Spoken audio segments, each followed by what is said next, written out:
So this is not somebody that is a man of peace, that this is not a truthful narrative. In fact, it looks like he's even going to start a new war with China. And we may have, looking at the way the tension went during COVID, and even just about 2 years ago, there were articles about America may have war with China by 2025 or something.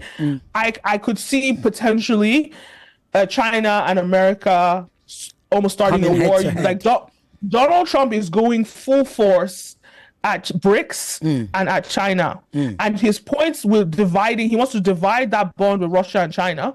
Okay. He wants to slow down the rate of people de-dollarizing, and he wants to go full force attack on China.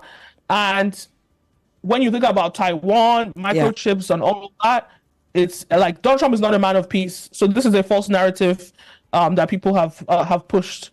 He's also a neocolonialist. We do have near-peer adversaries. We didn't 25 years ago. The United States lived in a unipolar world where we were the only show in town. Now there are at least one unprecedented near-peer adversary. The Chinese Communist Party is a challenge to the United States, unlike greater even than what the Soviet Union was, because they are a commercial rival, a technological rival, a geopolitical rival, a diplomatic rival, and a commercial one. And in addition to all of that, they are also a military threat to the country as they continue to develop. Yeah, I would say a war against China is also a war against Africa, considering the amount of investment China has in Africa. There's no way he will go after China that won't affect us. Then secondly, even if they hit China, you are attacking the factory of the world. It will be a Pyrrhic victory. There is no way even their own economy will not be hit. Okay, thank you. So there's a neocolonial agenda, but that target this time looks like it is Latin America more than Africa. You see like stuff like Elon Musk, who is part of his cabinet as well, going back and forth with the Venezuelan president. Venezuela has, I believe, even more oil reserves than Saudi Arabia, like an insane amount of oil reserves. But he's also targeting Latin America because they're beneficiaries of China's loans and stuff like that. So Africa too, that is benefiting from that. They haven't been very clear about what he's going to do with Africa, but I don't think, because Africa is not economically advanced yet in a place where it's under his radar. Right. So you're saying so effectively what you're saying is he's going to think, okay, you know what? That's just them. I've got bigger fish to fry. I'm not going to get involved with that shithole continent, effectively. It's very clear when you look at the rhetoric of Marco Rubio, when you look at the rhetoric of these people, they are coming after Latin America aggressively. So China, Iran, Latin America. I'm not saying we don't know what the future holds. This is obviously, we're just like looking at the past to indicate. So we don't know what the future holds. We don't know. Something could happen and then Africa then becomes a target. But also the resources could be too split if they're doing too many things. But we know that we are not the main target. So this is an opportunity for us to advance ourselves. This is an opportunity for us to look at the gaps in the market that he has an attack on Black America for sure. He's dismantling the Department of Education and sending it to the states so that they can push, and he's going to defund schools that have defund schools with the that DEI, have affirmative action. So he's definitely attacking Black people. Let's not get that twisted. Absolutely. But that creates business opportunity to target Black people, right? That creates those sort of opportunities. So I would inspect some of the areas that he's defunding. And then think about, we need more Black schools where we're teaching Black histories and stuff like that don't rely on government funding. You see what I'm saying? Absolutely. We need these things to organize ourselves. So I think the way I would put it is he's creating, but not by intention, but he's creating an economic system that will allow us, or create gaps that will allow us build the road without sort of interference. Expand Black business. Build the road to our advancement. Yeah. So like I say this, you can take the horse to the water, but you can't force the horse to drink the water. So we as Africans need to drink the water. We as Africans need to build for ourselves. We cannot wait for anybody to do anything. Absolutely. And so he even said it himself. He wants to partner with self-reliance African countries. He said this, right? And when you look at, and this guy is a builder. He loves, when you look at Saudi Arabia and how it's changed, he was very excited about building a Trump Tower or whatever in Saudi Arabia, right? So if we can position Africa in a place, I don't know if we'll get there in 4 years, but if we can position Africa in a place that is advantageous to America, I don't see why he won't see that as an opportunity to put investment. What I think that Africa benefits from a multipolar world where there are two powers. We cannot have loyalty to any one country, China or Russia, but we need to stay in the middle. We need to stay on the fence. And then to talk about China being the factory of the world, actually, what we need in Africa is manufacturing. And actually, Trump's agenda with his tariffs is to increase manufacturing in America. I don't know how that's going to work because of the dollar is so expensive. So they're not going to be able to. It's not going to be sustainable. Then you're also going to have, even though like things are manufactured in America, you're still going to have suppliers increasing their price up to meet the tariff prices. So his whole like 100% tariff thing in America is not going to work. But his agenda is to increase manufacturing in America. Thank you. And so to answer that, China doesn't need to be the factory of the world anymore. They've even moved into high-end factory production.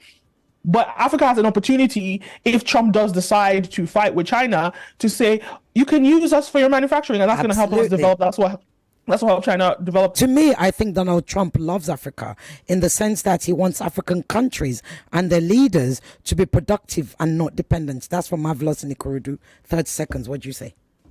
No, I don't think he loves Africa. You can see he does not like black people.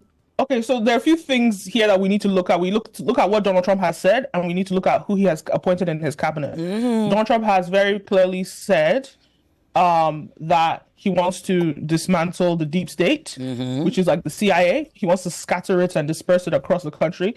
So we know that that's already going to be chaos there. He said that he wants to defund or defund NATO, yes. Yeah. And there's speculations that he even wants to dismantle NATO. This is what they're saying in Europe. Like, I think they're being dramatic, but this is what Donald Trump has said, and you have to take him on his word. This is a guy that it's going to be difficult for him to do this in 4 years, but these two things create opportunity for Africa, as I outlined in the documentary.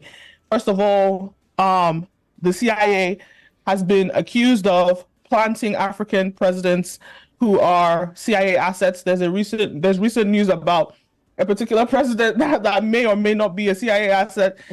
But we look at history, and history has said, America, the CIA comes in Africa, puts the leaders that they need to maintain their economic world order. Donald Trump has said he wants to. So the fact that there's even chaos in the CIA already gives you an idea that it will be slower. They'll be slower to move on certain things. And then with NATO, that's sort of like this sort of military militia that Europe uses to be able to inflict America to inflict their neocolonial economic order on Africa. It seems like they're going to be losing on that. Segue. America just voted for a convicted felon to be president of the most powerful country in the world. What does that say to African leaders? There's a message. There's a message that you get. No. I appreciate it, because I remember when Nigeria got the president, and I saw a German headline when we got Tinubu, and there was a German headline that said Nigeria has a convicted felon as the president. So it's just funny that, okay, well, look at you, you're not better than anyone else now, So I appreciate that. I don't think that, look, Donald Trump, a lot of Nigerians support Donald Trump, especially in America. Strange. A lot of Nigerian Americans voted for him. I want to ask you about that as well. It's not strange. Why? Because it's what we know. It's what we know. He exudes the leadership style that we know. You saw Africans celebrating Brigandage. Huh? Brigandage. This sort of like autocratic way of doing things, this sort of like forceful way of doing things. This is what we know. And this guy, and like you have to like admit that Donald Trump is a guy's guy. Like, and no matter how they try to insult him and do anything to him, like, he's just a cool guy. I'm sorry. And like, people like that. People connect with that. You know, so that's why, like, no one cares if he's a convicted felon. That's obviously clearly not an issue that people cared about. People connect with Donald Trump. Look at that picture of him when they tried to assassinate him. Like one of the most iconic pictures ever in politics. Absolutely, yeah. Looks like from straight out of a movie. So like, Donald Trump is that guy. I'm not saying that Kamala isn't that girl, but Donald Trump is that guy, and that's why like Africans celebrate him. And I don't think it matters because he's going to he has immunity, so he will remove the conviction anyway. Oh, Kenim, I'm loving this conversation. He has immunity. Look, I said to somebody, every time they keep posting these things about Donald Trump, I'm like, he just sounds like a Nigerian leader. He just sounds like an African leader. Every time I read something about him. This is why I think that this is what the world, the critical point that we are in right now with Russia and China, and the potential for World War III. Like, I think America wanted a traditional guy to be able to fight that battle, because you saw very quickly, as soon as he was elected, they were doing all this funny business during the elections, China and Russia. They were doing all this funny business. As soon as he got elected, you saw them all sort of almost surrender. You see what I'm saying? So, like, if that's the guy to do the job right now, he only has 4 years. Is that the guy to do the job to, like, cool down the tensions, global tensions about World War III? If that's the guy, then that's the guy. And I don't think that, I think it actually helps, if anything, that he's a convicted felon, that he's really like, yo, I'm more badass than you, Putin. What? I'm what? Excuse me. So let's now oh God, you're gonna be able to call us. Kenim and I are having too much fun. Now let's look at his appointment so far. So he's putting in people that are loyalists to him, which is not great either. Like, not loyalists to the Constitution, but loyalists to him as Donald Trump, to make sure that that agenda is fulfilled without question. Because last time there were people that were creating red tape to prevent him from doing that. He's trying to streamline the process to make sure his vision is put into light. And because he's coming in to completely disrupt the system, completely dismantle, like, when you look at he has this new department, a Dodge with Elon Musk and Ramaswamy, but Department of Government Efficiency or something like that. The acronyms are Dodge. They're talking about removing the FBI. They're talking about so many, like, removing a lot of departments in government to remove waste, and then once they're done with their agenda, to then get rid of themselves. Okay. And I say all this to say that he's bringing in entrepreneurs that understand efficiency to reorder the government. And to me, I'm a person that likes change. I'm a person that likes innovation. I think Elon Musk, as much as like all the terrible things I can say about him and people can say about him, the guy is living in the future and building for the future. And so I like this idea of modernizing the government. I think that the government there's a lot of issues and they're so behind on a lot of things that if we can streamline the government to catch up with the AI revolution, that is actually going to advance America to the next stage, and the world to the next stage.